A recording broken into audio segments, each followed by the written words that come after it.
Hello Betaji, we are discussing about the Joule's law of heating.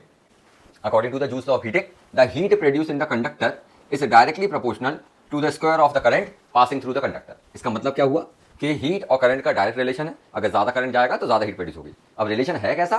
तो quadratic है, यानी कि स्क्वायर के फॉर्म में. यानी कि अगर करंट को मैं डबल करूंगा तो हीटिंग इफेक्ट जो होगा that will be 4 times. Current को अगर मैं 3 टाइम्स कर दूंगा तो heating effect will be 9 times. यानी कि the heat produce in the conductor is directly proportional to the square of the current passing through the conductor.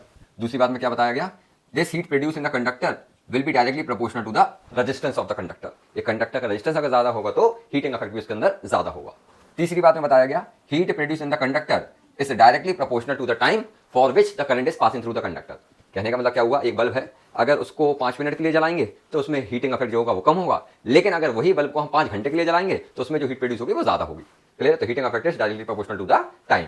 ठीक है. अगर ये तीन इक्वेशन को हम कंबाइन कर दें तो इसको ऐसा लिखा जा सकता है H is proportional to I square RT on combining these three equations.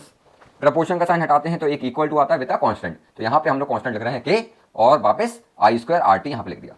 अब ऐसा ही सिस्टम में अगर मैं हीटिंग इफेक्ट की यूनिट को चूज करता हूँ एस जूल, ठीक है, तो ऐसा ही सिस्टम में इस K की वैल्यू क्या हो जाएगी? It will be equal to 1.